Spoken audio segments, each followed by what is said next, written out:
Welcome to my team selection video for Game Week 29, and we're finally here, the blank Game Week 29, the biggest blank game week of the season in a way, or the other way around, depending on how you see it. But in terms of how my team did, as you can see on screen, I have actually got a very small red arrow to 154k. I did take a -4, and didn't really go too well. I ended up getting two Spurs players, Harry Kane, who I ended up captaining, and Gareth Bale. And to be honest, the way I saw it was I prepare for Game Week 29 and I also either get points from them or I jinx them so Arsenal can win the derby. And to be honest, I'm actually pretty happy with how it turned out.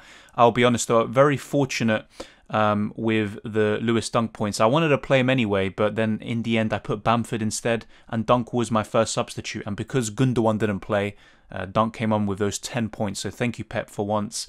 Unfortunately, I did have Dallas on my bench with 6. Lingard didn't play at all, so he was ineligible. And at one point, it looked like Burnley could actually keep a clean sheet against Everton. Didn't happen in the end, which is good.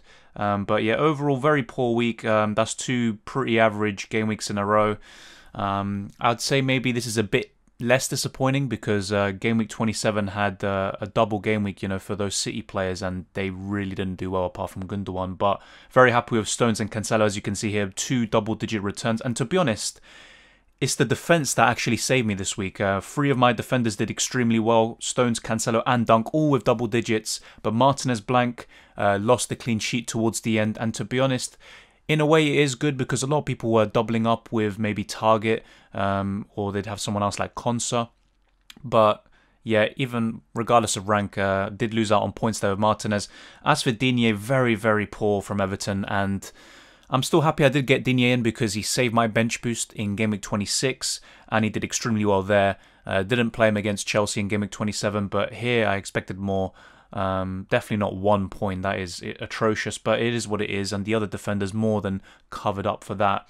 As for my midfielders, just shocking. This is probably the worst midfield I've had all season in terms of point output. Gareth Bale and Son didn't complete 60 minutes. Son came off injured, so yeah, we'll see the news on that. But Bruno Fernandes, obviously there was that debate of was it his assist for the Craig Dawson own goal, but McTominay did get a little touch, so Bruno Fernandes did blank. And to be honest, I looked at the captaincy options this week. There wasn't any standout one, so maybe it was the time to go differential, even captain a Lewis Dunk, or maybe one of the City defenders. It's just the problem I have with Manchester City, and I've said this before, is just the amount of rotation. It's very difficult for me to commit to captaining one of their defenders when, especially Cancelo and Stones, who are just, they're going to play maybe 2 out of 3 games, but you never know. You might captain them on that 3rd game where they get benched. But they, just Stones and Cancelo combining for the goal and also getting the clean sheet is just exceptional. And Man City assets offer such great value when they do play. The problem is the rotation. Everyone is pretty much available now for them, including Aguero. So they're going to have so many different options. Pep is just going to be rotating like crazy, especially with more Champions League games coming up, the FA Cup and the Carabao Cup final on the horizon. So just be aware of that, and I might even shift away from Triple City to double, but captaining them from time to time can pay off as it did this week. But yeah, overall, there's not much more to say. Antonio did blank against Manchester United. West Ham are very defensive in that game. And then Patrick Bamford, another injury. I mean, I'm trying to remember all of them. I think Saka came off injured also with a little hamstring injury. He's been run into the ground really, so he deserves a break. Then you look at Bertrand Traore, he got injured. There's many, many more. I think maybe Dan Burn, who a lot of people brought in. It's just, it's crazy the amount of injuries that happen. Hopefully Bamford is back soon, because he's actually a good option. Regardless of how good Fulham have been recently, you still would fancy, a Leeds asset, either Rafinha, Bamford or Dallas to do well against Fulham. That should be an interesting game.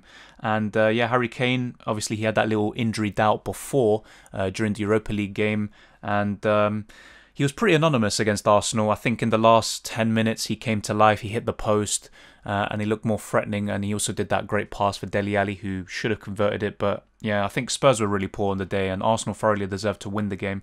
But yeah, I just think that Spurs, they're just, I don't know if it's Mourinho or the players, there's arguments for both sides, but they just, if they play like they did in the other 5 games that they won in a row, and also towards the last 10 minutes when they were down to 10 men, they could have caused Arsenal so much more problems because they have the quality And you would expect Bale, Son and Kane to come good in the next few game weeks. Even if they are away games, they tend to do better at home. But Aston Villa and Newcastle, especially that Newcastle game, you would expect them to deliver.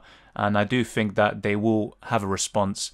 I mean, they were literally, just a win away from being in 5th position and really pushing for that top 4 spot.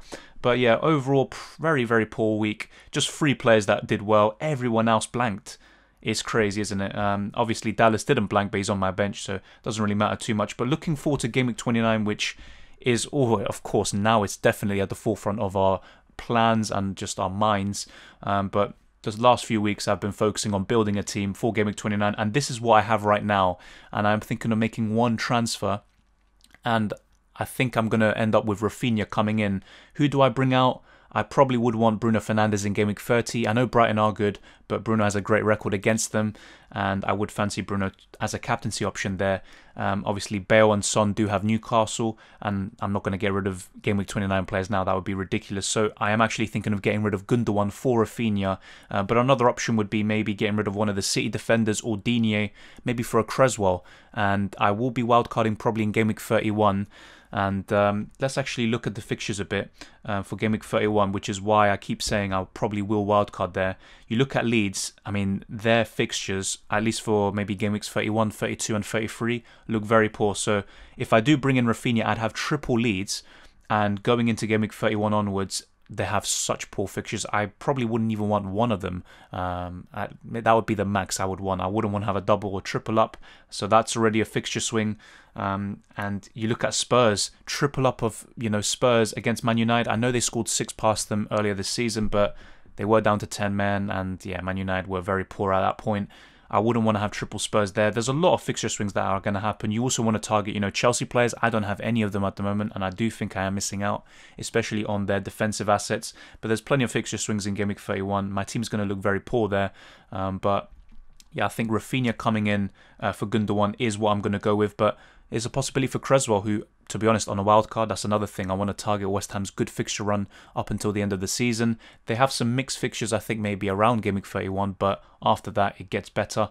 But yeah, my team is actually looking pretty good. I'm going to have, depending on if Son and Bamford are fit, I could have up to 10 players available. So I'd have 2 defenders in Dallas and Dunk. I'd have Martinez in goal, who, to be honest, I wouldn't expect much. And to be honest, let's stop saying it the English way. It's Martinez, okay? Martinez. And in the midfield, Lingard, Bale and Son, and Rafinha would come in there for Bruno, obviously, with Gundogan making way in the transfer list. And then Bamford, Kane and Antonio. In terms of captaincy, obviously, you're much more limited this week, especially if you aren't on a free hit. But to be honest, you could go extra differential if you want with a Lewis Dunk. However, I don't think he's going to score in back-to-back game weeks or something like that. He could maybe get some bonus and a clean sheet. That is definitely on the cards. Even Lingard against Arsenal, I do think West Ham are going to be much more offensive. They're going to not play like they did against Manchester United. And Arsenal, very inconsistent team. They can beat anyone on their day, but they can also lose to anyone. And West Ham right now are a better team. At least, the league table doesn't lie. Lingard and Antonio, I think, are good captaincy shouts. I don't think I would go for Antonio. I'd lean maybe more towards Lingard, the extra point for scoring a goal from midfield, the clean sheet point potentially. And also, I just have a feeling about Lingard against Arsenal. I think he could score. He's done it before. And yeah, at the moment, I have got the captaincy on Kane, a bit boring. He's got a great record, though, against Villa. And having Son, Bale and Kane as the captain, which I did obviously last week, is basically a quadruple up on Spurs attack. And obviously, it's way too much, but it's a short-term punt. And in Game Week 31, I will be getting rid of that. Thankfully, Salah didn't punish me too much. He was one of the people I got rid of to get Bale in, but Calvert-Lewin did score. So overall, I did miss out on points there, but I'm hoping that Bale, Son and Kane can obviously make up for that in Game Week 29. But yeah, at the moment, those transfers aren't looking too good, but Game Week 29 is what I brought them in for. But I have very high expectations for Lewis Dunk, but then again, Brighton, they have all these great underlying stats. I keep on saying it, and they just always seem to fail to deliver. But yeah, Rafinha will be coming in. I think I'll be waiting, though. Most of this season, I have actually been waiting until basically the last day or so to make the transfer, just to make sure, because there are extra Champions League and Europa League games this week. I want to make sure that everyone is fit and ready to go. And also, you never know, in training, something could happen. And whenever I've made an early move, maybe just a few exceptions, but whenever I've seemed to do it, something bad happens. So you don't want to take that risk. There's no need, and price rises and stuff like that don't matter at all. So I think, yeah, I'm going to be waiting, but Rafinha is most likely going to come in for Gundogan. And to be honest, he is someone I might even potentially captain, Rafinha. I don't think I'd go for Bamford. If he is fit, maybe I'll consider him. But yeah, I think right now my plans are to either captain a Spurs attacker, Lingard, or maybe Rafinha or Bamford. But at the moment, I've gone for Kane, and that's how my team is looking for Game Week 29. I'll be posting a free hit video, the best free hit team you can make in Game Week 29. And it also applies to those of you who you might not have your free hit, but you are building towards Game Week 29. You might have some free transfers, you might be willing to take a hit or two, and it will highlight some of the best players and teams to target for Game Week 29. So stay tuned for that, and I appreciate everyone who has tuned in for this video. If you enjoyed it, smash the like button, it really helps out the channel, and subscribe if you're new around here and you want to continue watching my content. We're trying to get to 3,000 subscribers, and we are almost there. And if you know anyone who watches FPL or just loves football, then share this video around with them. It would be greatly appreciated. But all the very best of luck to you in Game Week 29, and hopefully we have a very strong end to the season with more green arrows. And yeah, this is going to be a week where there might be very big swings in ranks, depending on people's situations. A lot of people might actually, believe it or not, be struggling to even get 6-7 players, especially with all the injuries that are happening. So this could be a great opportunity for some of us to climb the ranks. But appreciate everyone who has tuned in, as I said before, and I'll see you next time.